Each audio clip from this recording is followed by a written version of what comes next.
गौतम बुद्ध हमेशा ही सही समय पर प्रवचन देने पहुंच जाया करते थे। वो आज तक कभी भी सभा में देर से नहीं आए थे और ना ही उनकी वजह से आज तक किसी को इंतजार करना पड़ा था। लेकिन आज पहली बार ऐसा हुआ था कि उनके शिष्यों को उनका इंतजार करते काफ़ी समय हो चुका था, लेकिन बुद्ध अभी तक प्रवचन सभा में नहीं आए थे।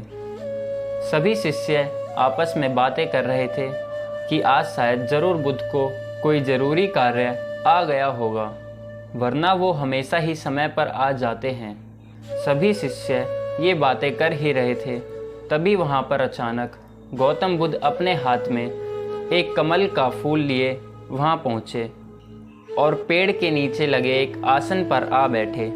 आश्रम में करीब 400-500 शिष्य थे जो उनका प्रवचन सुनने के लिए उनका इंतज़ार कर रहे थे।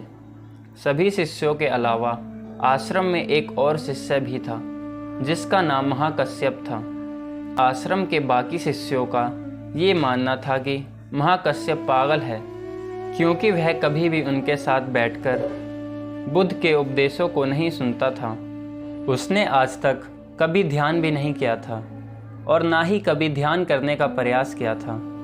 वह बस पूरे दिन चुपचाप आश्रम के किसी पेड़ के नीचे बैठा रहता था। ना ही कोई उसके पास बात करने आता और ना ही वो किसी से बात करता था। जब उसका मन करता तब वो गांव में जाकर थोड़ी सी भिक्षा मांग लेता और भिक्षा में जो कुछ भी उसे मिलता वो उसे खाकर वापस उसी पेड़ के नीचे फिर बैठ जाया करता था। वो बस पूरे दिन आश्रम के पेड़ पौधों, घास, आसपास बिखरे पत्ते और आश्रम में आते जाते भिक्षुओं को देखता रहता था। सभी का मानना था कि वो एक धार्मिक भिक्षु नहीं है।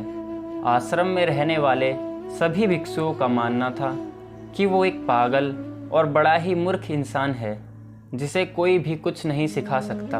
तो आज के दिन गौतम बुद्ध आए और आकर आसन में बैठ गए। बैठते ही उन्होंने अपने हाथ में लगे कमल के फूल को देखना शुरू कर दिया। शिष्य इंतजार कर रहे थे कि बुद्ध कुछ बोलेंगे और प्रवचन देंगे, लेकिन बुद्ध कुछ नहीं बोले। वो बस उस कमल के फूल को ध्यान से देखते रहे। बुद्ध उस कमल के फूल को देखने में इतने खो गए कि कब मिनट घंटों में बदल गए उन्हें पता ही नहीं चला। कई घंटे हो चुके थे, लेकिन बुद्ध ने एक शब्द भी नहीं बोला। वो बस उस कमल के फूल को देखे जा रहे थे।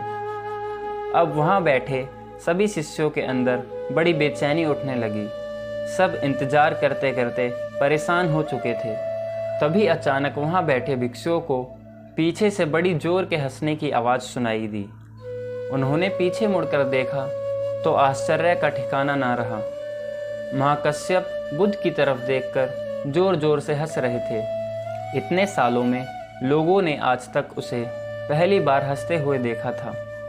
इससे पहले वो कभी ना हंसा था।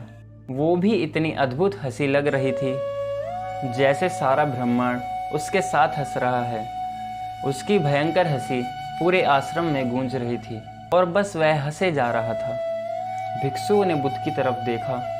बुद्ध अभी भी कमल के फूल की तरफ ही देख रहे थे और उनकी आंखों से आंसुओं की धारा बही जा रही थी। थोड़ी देर बाद महाकश्यप ने हंसना बंद कर दिया।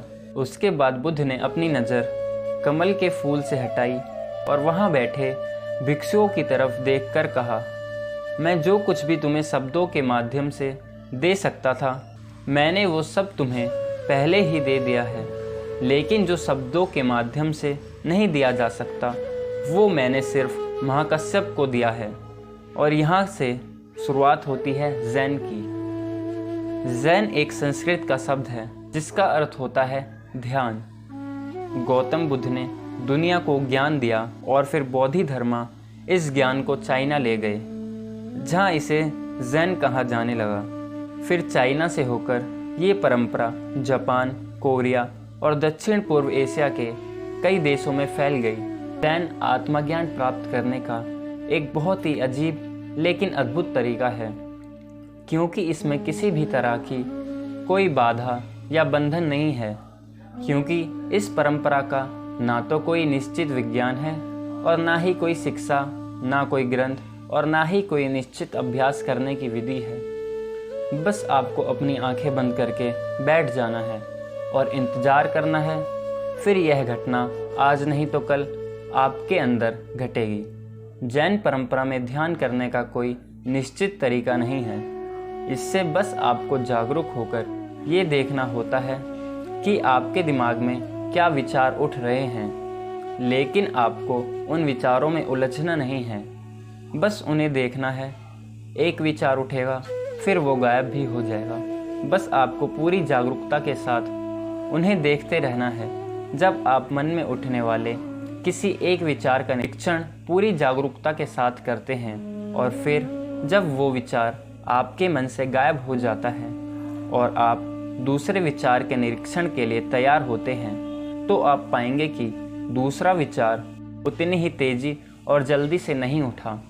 ऐसा इसलिए होता है क्योंकि जब आप अपने मन के विचारों पर ध्यान देना शुरू करते हैं तो हमारे मन की भागदौड़ कम हो जाती है और मन शांत होने लगता है। और फिर एक ऐसी अवस्था भी आती है जब हमारा मन विचार मुक्त हो जाता है। मन में कोई विचार नहीं होते। दो विचारों के बीच की यही विचारहीनता ही सच्ची चेतना कहलाती है। शुरुआत में इस विचारहीनता का समय ज़्यादा लंबा नहीं होता। ये ज़्यादा से ज़्यादा 8 से 10 सेकंड का ही होता है, क्योंकि हमारे दिमाग को सालों से लगातार सोचने की आदत पड़ी हुई है।